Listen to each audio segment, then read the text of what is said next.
সেনা ঘাঁটির নিরাপত্তা বেষ্টনীতে রহস্যজনক গর্ত থেকে শুরু করে জার্মানির শীর্ষ অস্ত্র প্রস্তুতকারককে হত্যার চক্রান্ত, এমনকি বিমান বাহিনীর উচ্চপদস্থ কর্মকর্তাদের ফোনে আড়ি পাতার ঘটনা, এগুলোর কোনোটাই 60-এর দশকের গোয়েন্দা উপন্যাসের গল্প নয়। এই সবই চলতি বছর জার্মানিতে ঘটে যাওয়া বাস্তব ঘটনা।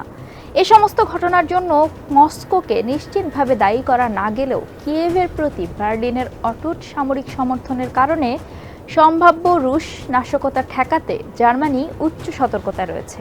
চলমান রাশিয়া ইউক্রেন যুদ্ধে আশঙ্কা করা হচ্ছে পুরো ইউরোপ আরও একবার শীতল যুদ্ধের দিকে পতিত হবে।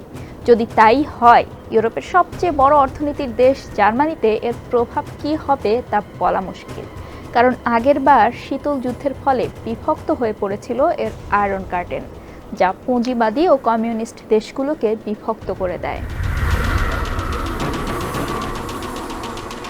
এই কথা আগেই বলেছি যে রাশিয়া ইউক্রেন যুদ্ধের কারণে নতুন করে ইউরোপের একটি শীতল যুদ্ধে জড়িয়ে যাওয়ার আশঙ্কা তৈরি হয়েছে। রয়্যাল ইউনাইটেড সার্ভিসেস ইনস্টিটিউটের সিনিয়র ফেলো এবং মায়াক ইন্টেলিজেন্সের পরিচালক মার্ক গ্যালিলিওত্তি বলেছেন, যখন আমরা শীতল যুদ্ধের কথা ভাবি তখন আমাদের মধ্যে 70-এর দশকের কথা চিন্তা করার প্রবণতা থাকে, যে সময়ে খেলার নিয়মগুলো প্রতিষ্ঠিত এবং গৃহীত হয়েছিল। এখনও কোনো না কোনোভাবে আমরা শীতল যুদ্ধের প্রাথমিক অবস্থায় রয়েছি। গত মাসে সিএনএনের এক প্রতিবেদন রীতিমতো বোমা ফাটিয়েছিল। মার্কিন সংবাদ মাধ্যমটিতে বলা হয়, মার্কিন কর্মকর্তারা জার্মানিকে জানিয়েছিল জার্মানির সবচেয়ে বড় অস্ত্র কোম্পানি রাইন মেটালের প্রধান নির্বাহীকে হত্যার চক্রান্ত করেছিল রাশিয়া। যদিও এ ঘটনায় জড়িত থাকার দায় অস্বীকার করেছে ক্রেমলিন, তবে জার্মান পররাষ্ট্রমন্ত্রী অ্যানালেনা বেয়ারবক ইউক্রেনে আগ্রাসনের পর পশ্চিমাদের বিরুদ্ধে একটি হাইব্রিড যুদ্ধ চালানোর জন্য রাশিয়াকে অভিযুক্ত করেছিল। আর্মিন প্যাপারগারের প্রতিষ্ঠান এমন এক প্রতিষ্ঠান যেখানে ইউক্রেনকে অস্ত্র সরবরাহ অব্যাহত রাখতে এবং তাদের নিজস্ব নিরাপত্তা বাড়াতে ন্যাটো দেশগুলো কয়েক বিলিয়ন ডলার ব্যয় করছে। তাকে হত্যার ষড়যন্ত্র সফল হলে তা পশ্চিমে শক ওয়েভ তৈরি করত। এর কিছুদিন পরই গুপ্তচররা জার্মান বিমান বাহিনীর ঊর্ধ্বতন কর্মকর্তাদের মধ্যে কথোপকথনের একটি অডিও চুরি করে বলে বিবিসি জানায়, যা পরবর্তীতে রুশ টিভিতে সম্প্রচারিত হয়। এই ঘটনা বার্লিনের জন্য অত্যন্ত বিব্রতকর ছিল। এর সপ্তাহখানেক পর বাভারিয়ায় মার্কিন সামরিক স্থাপনায় নাশকতার পরিকল্পনার সন্দেহে 2 জার্মান রাশিয়ান দ্বৈত নাগরিককে গ্রেফতার করা হয়। এই ঘটনায় আনালেনা বেয়ারবক রুশ রাষ্ট্রদূতকে ডেকে হুঁশিয়ারি করে বলেন, পুতিনকে আমরা জার্মানিতে তার সন্ত্রাস আনতে দেব না।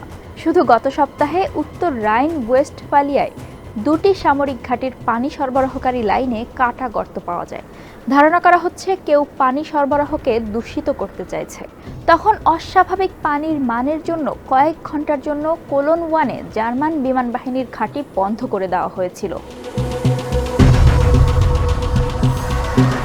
সাম্প্রতিক সময়ে নাশকতার শিকার এমন একমাত্র ইউরোপীয় দেশ জার্মানিই নয়, তবে দেশটিতে দ্বিতীয় বিশ্বযুদ্ধের পরে প্রতিষ্ঠিত প্রচুর মার্কিন সামরিক ঘাঁটি রয়েছে।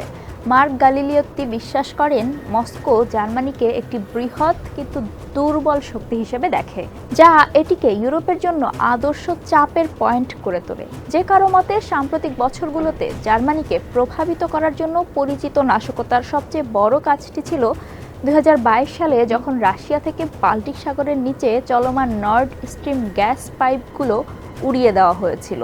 যদিও কে এই হামলার নির্দেশ দিয়েছে তা নিয়ে এখনও রয়েছে ধোঁয়াশা। তবে নাটকীয়ভাবে ওই ঘটনার জন্য জার্মানি এখন ইউক্রেনীয় ডাইভিং প্রশিক্ষকের বিরুদ্ধে গ্রেফতারি পরোয়ানা জারি করেছে।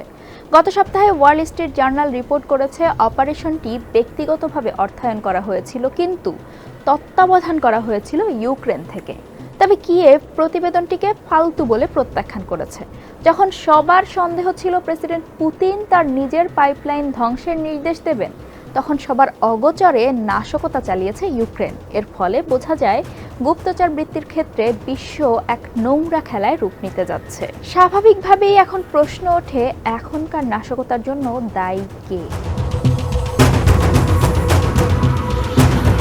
আপাত দৃষ্টিতে নাশকতার প্রতিটি ঘটনায় কোনোভাবেই রাশিয়াকে দায়ী করা যায় না, কেননা ফ্রান্সের নাশকতার ঘটনায় রুশ এজেন্ট নয় বরং বামপন্থী কর্মীদের বিরুদ্ধে অভিযোগ আনা হয়েছিল, যাদের বিরুদ্ধে অলিম্পিকের প্রাক্কালে দেশের উচ্চগতির রেল নেটওয়ার্ক ধ্বংস করার অভিযোগ ছিল। এছাড়া জার্মানির নিজেরই রয়েছে বিস্তৃত বামপন্থী জঙ্গি হামলার ইতিহাস। এদিকে নর্থ স্ট্রিম বিস্ফোরণের জন্য ইউক্রেন এখন স্পটলাইটে। এই সত্যটি জার্মানিতে ব্যাপক সমালোচনার জন্ম দিয়েছে, যা কিয়েভের জন্য জার্মান সরকারের অটল সমর্থনকে নাড়িয়ে দিতে পারে। ডয়েচল্যান্ডের অতি ডানপন্থী দলের নেতা অ্যালিস উইডেল কিয়েভকে সহায়তা প্রদান বন্ধ করার এবং নর্থ স্ট্রিমের ক্ষতির দায়ে ইউক্রেনকে জরিমানা করার আহ্বান জানিয়েছেন। শীতল যুদ্ধের পরিস্থিতি যেমন ইউরোপীয় নিরাপত্তার ফাঁক-ফোকর চোখে আঙুল দিয়ে দেখিয়ে দিচ্ছে, তেমনি জার্মানিতে বর্তমান সময়ের রাজনীতিও নতুন করে একটি প্রখর এবং অপ্রত্যাশিত উপায়ে নিজেকে নতুনভাবে তুলে ধরছে। জার্মান সরকার নিরাপত্তা জোরদার করতে সমালোচনামূলক অবকাঠামোর স্থিতিস্থাপকতা বাড়ানোর লক্ষ্যে একটি নতুন আইন নিয়ে কাজ করছে। জার্মানির স্বরাষ্ট্রমন্ত্রী ন্যান্সি ফেসার বলেছেন, সব এলাকায় সর্বোচ্চ সুরক্ষামূলক ব্যবস্থা থাকতে হবে। ক্রিটিস আমব্রেলা অ্যাক্টের অধীনে এনার্জি, পরিবহন এবং পানি সরবরাহের মতো গুরুত্বপূর্ণ সেক্টরে অপারেটরদের ন্যূনতম সুরক্ষা মান অনুসরণ করতে হবে। এ প্রসঙ্গে মার্ক গ্যালিলিওত্তি বলেন, এই পদক্ষেপটি কেবল প্রতিরক্ষা পুনর্গঠনই নয়, এর আওতায় রয়েছে সাইবার নিরাপত্তা উন্নত করা এবং কাউন্টার ইন্টেলিজেন্স উন্নত করা। এই নিরাপত্তা পরিকল্পনা শুধু সপ্তাহ বা মাসের জন্য নয়, বরং বছরের পর বছর ধরে চলবে।